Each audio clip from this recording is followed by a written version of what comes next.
Are we soulmates, or something more? I never heard of the term soulmate or knew what it meant until about 5 years ago, but I knew that my relationship with my wife was more than just a marriage. I had always felt it was destiny. There seemed to be a supreme force that brought us together.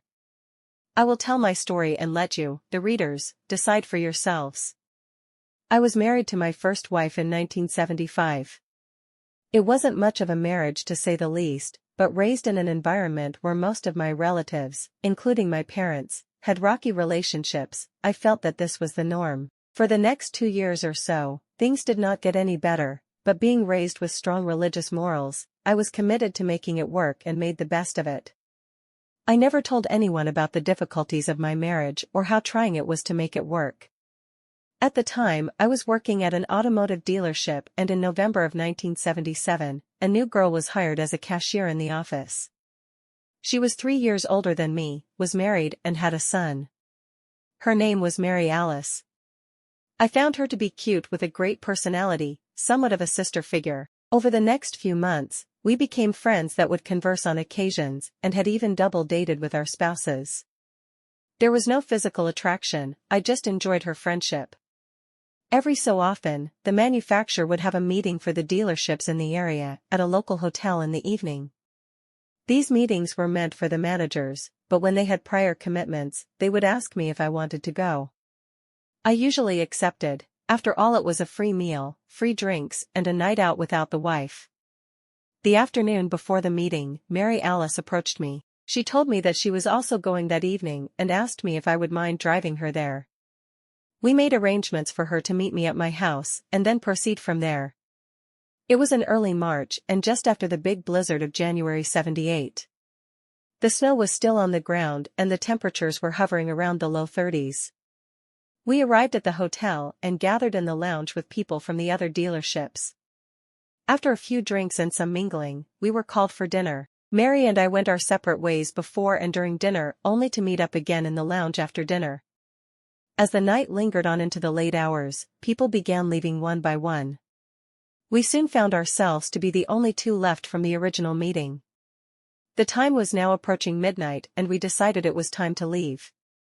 By now, the temperatures of the night had reached an awful bitter coldness of 50. We hurried to the car only to find it caked in a heavy frosty coating that needs some elbow grease to clean off. With it being so cold, I just didn't feel like going outside of the car to scrape off the windshield.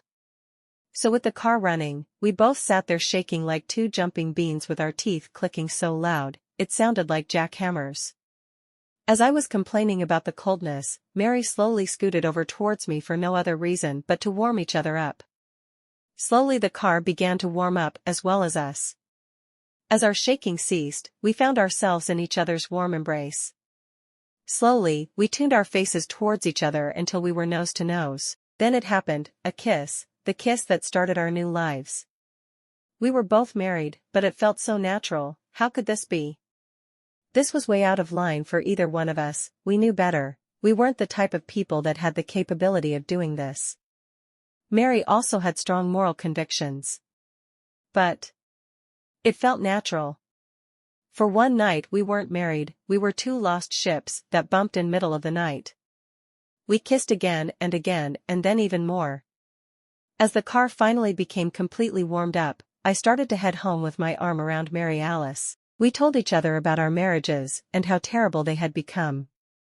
This was a surprise to both of us. Neither one of us never suspected that each other had a terrible life with their spouse. As I dropped Mary off at her car, I realized that this was probably nothing more than an indication that I had to get out of my marriage. I went to bed that night trying to make some sense of what happened that night. The next day at work, I didn't approach Mary until lunch, and that was only to get some change for a soda. As she handed me the money, she looked at me and said, "Last night never happened, just forget about it, I have a husband and a son to think about." For one of the few times in my life, I resisted someone's request and answered, "I can't just forget about it. Something happened last night. When can I see you again?" Without any hesitation on her part, she replied, "Friday night. I'm working my second job and will get off around 10 o'clock or so." Friday night came, and I told my wife that I was going out with some of the guys from work. I met Mary at the theater that she worked at and took her to a small Italian restaurant. We talked for hours about our lives, our families, and our marriages. It wasn't until this night that I realized what a wonderful person Mary truly was. We parted once again and I finally realized that I had to get out of my marriage. I wasn't leaving my wife for Mary Alice, there was no commitment on either of our parts that we would be together, but rather I'm leaving my wife because of Mary Alice. She showed me that there is a better way to live and I was determined to be with, if not her, someone like her. I told my wife that Sunday night that our marriage was over and by Monday afternoon I left her. I called my parents Monday from work and told them I was moving back home. I walked into the office and thanked Mary for what she did to me, left to gather some personal items and went to my parents' home. That evening, around 8 o'clock, the phone rang. My mother answered the phone, gave the phone to me, and said it's Mary. I was quite frustrated and really did not want to talk to my wife so soon. Oh, I forgot to tell you. My wife's name was Mary Ellen. I reluctantly answered the phone and much to my surprise, it was Mary Alice. It seemed that she was just checking up to see how everything went. I told her that my whole family welcomed me home with open arms and that they all knew that my wife was a bitch. I guess I wasn't hiding anything from them. I could hear a lot of background noise during our conversation and knew that she was not at her home. I questioned as to where she was and she told me that she was at her parents' house. Then the bomb dropped. She left her husband. I told her that I didn't want her leaving her husband for me and she assured me that she didn't. But in reality, we both knew that she did, and that I did for the same reasons. In less than a week, we found what we were looking for, that which we tried to find for over 20 years. Each other. This began a 6-month affair of secret rendezvous, dinners at out-of-the-way places, and long afternoon drives. Our love grew deeper as the days went on. We had many teary-eyed departures, knowing that it could be days before we could be with each other. The hardest was at work, passing each other in the office or in the garage and not being able to touch, to hold, or comfort each other. We did make a compromise early on, and that was if there ever came a time that either one of us went out of this relationship, that the other would let them go freely, no questions, no arguments. You see, we both came from a terrible situation and we didn't want to make the same mistake again. As much as it may have hurt either one of us, we wanted the best for the other. And it did. There came a time when Mary was asked out for a few after-work drinks by a very wealthy customer. She was quite flattered and accepted. As we were leaving work, she told me about the date she had and assured me that it was strictly a social and platonic type of a get-together. I wasn't happy about it and she could sense it, but I knew that if our relationship was meant to be, that no better way to prove it than to test it. I won't go into great detail because to this day it is still painful, but by the time I got home, about a 35-minute drive, the phone was ringing and it was Mary Alice. At first I thought she had second thoughts and was calling me to let me know that she never went over to his house. Was I wrong? Something happened, something that she never fully revealed to me at that time. She just didn't want to talk about it. She let me know just enough for me to realize that a sexual encounter had happened that afternoon.